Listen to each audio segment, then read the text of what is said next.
राखी का त्योहार आने में अब एक सप्ताह ही बचे थे। मम्मी अभी से ही तैयारी शुरू कर दी थी, क्योंकि काम ही इतना ज़्यादा होता है।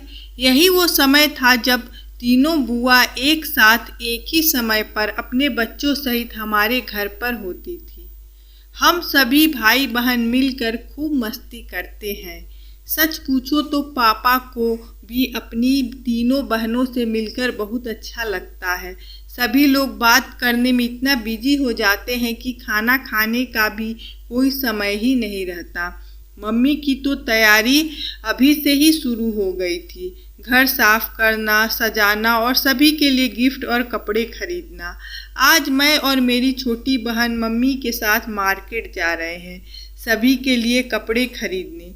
पापा ने मम्मी को पैसे देते हुए कहा, पिछली बार तुमने मझली दीदी के लिए जो साड़ी ली थी वो बिल्कुल भी अच्छे नहीं थे, बहुत ही सस्ते थे।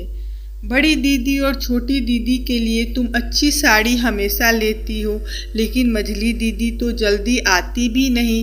त्योहार के बहाने ही सही उसे अच्छी साड़ी जरूर दे देना।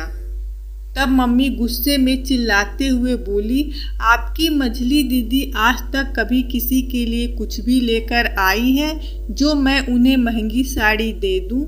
पता नहीं किस दुकान से लड्डू लेकर आती हैं, जिसे बच्चे क्या जानवर भी न खाएं। अरे बड़ी दीदी और छोटी दीदी को देखो, जितना दिया जाता है उससे कहीं ज़्यादा वो लेकर आती है। और पिछली बार आपके लिए बड़ी दीदी ब्रांडेड कलाई घड़ी लेकर आई थी, और छोटी दीदी तो पिछली रक्षाबंधन में सभी को अपने खर्चे पर महंगे रेस्टोरेंट में डिनर करवाया था। मगर मझली दीदी तो कंजूसी की हद ही पार कर देती है, ढंग की मिठाई भी नहीं लाती। तब पापा नाराज होते हुए मम्मी को डांटते हैं और कहते हैं, तुम्हारे मुंह से इस तरह की बातें अच्छी नहीं लगती। तुम्हें किस चीज़ की कमी है? मझली दीदी हमेशा मुझे सबसे अधिक प्रिय रही हैं। अपनी माँ के बाद मैं उन्हें ही सबसे ज़्यादा सम्मान देता हूँ। माँ के बीमारी की हालत में वह हमेशा मेरा पूरा ध्यान रखती थी। बचपन में मझली दीदी हमारा टिफ़िन बनाने से लेकर स्कूल छोड़ने और घर वापस लाने जाती थी। तुम्हें कुछ नहीं पता दीदी के स्थिति के बारे में। जैसा मैं कहता हूँ वैसा ही करो। मझली दीदी की साड़ी सबसे अच्छी होनी चाहिए। यह कहकर पापा ड्यूटी चले जाते हैं और हम लोग शॉपिंग करने। 4 दिन बाद आज रक्षाबंधन है। सुबह सवेरे सभी लोग नहाकर तैयार हो गए। 10 बजे तक बड़ी और छोटी बुआ भी आ गई। अब बस इंतज़ार था मझली बुआ के आने का। मम्मी ने सबके लिए नाश्ता बनाया। सभी लोग नाश्ता कर लिए। तब तक मझली बुआ आ जाएंगी, लेकिन 3 घंटे बीत गए। दोपहर के खाने का समय भी हो गया, लेकिन बुआ नहीं आई। पापा बार बार बाहर जाकर देख रहे थे। तब बड़ी और छोटी बुआ ने कहा, आप हमसे राखी बंधवा लीजिए, तब तक वो आ जाएगी, नहीं तो राखी का शुभ समय भी निकल जाएगा। पापा दोनों बुआ से राखी बंधवाए और उनको उनका उपहार दिए। सभी लोग खूब बातें किए और दोपहर का खाना खाकर दोनों बुआ अपने घर चली गई। पापा ने कहा, मझली दीदी इतना देर कभी नहीं करती, जरा फ़ोन करके पूछो तो वो कहाँ है, घर से निकली कि नहीं, कितना समय और लगेगा। मैंने बुआ को फ़ोन लगाया तो पता चला बुआ की तबीयत कुछ ठीक नहीं है, वो आ नहीं पाएंगी। पापा ने जब सुना कि बुआ अभी तक घर से निकली ही नहीं और उनकी तबीयत भी खराब है, वो बहुत परेशान हो गए। तब पापा ने फैसला किया कि हम पूरा परिवार आज दीदी के घर चलेंगे, वहीं राखी बंधवाएंगे और रात तक लौटेंगे। मम्मी बहुत थक गई थी, लेकिन पापा के जिद करने पर तैयार हो गई।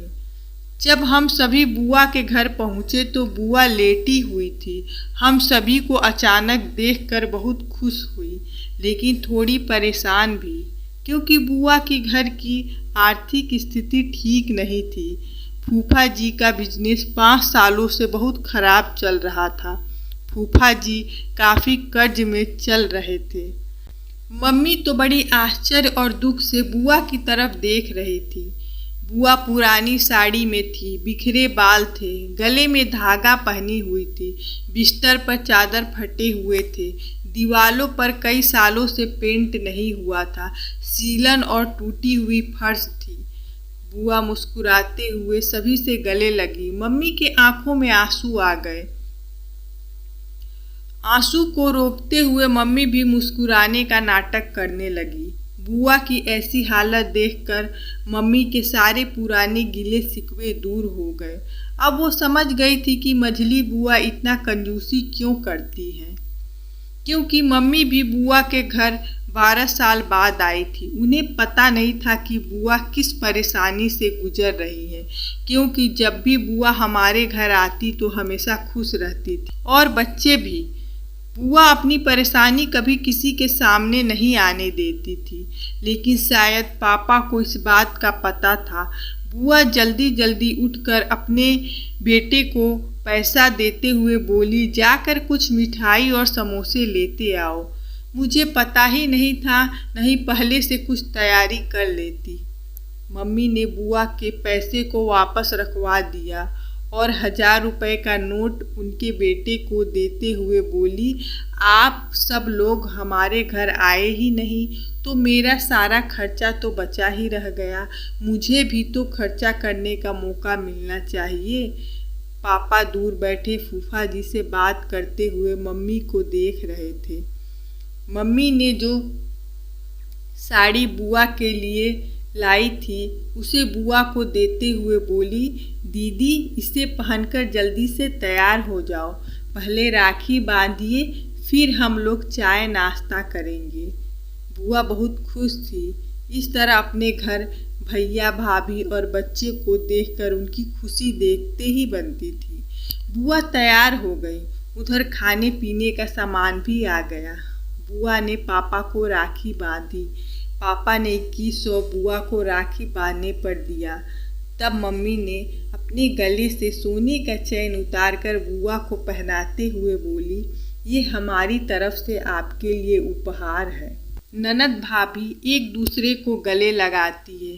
दोनों के आंखों में प्यार और अपनेपन का आंसू रहता है। पापा के भी आंखों में आंसू रहता है। बुआ पापा से बड़ी थी, लेकिन ऐसा लग रहा था मानो मेरे मम्मी पापा अपने किसी बिछड़े हुए बच्चे से मिल रहे हैं। इस तरह प्रेम की नाजुक डोर रक्षाबंधन की कहानी समाप्त होती है।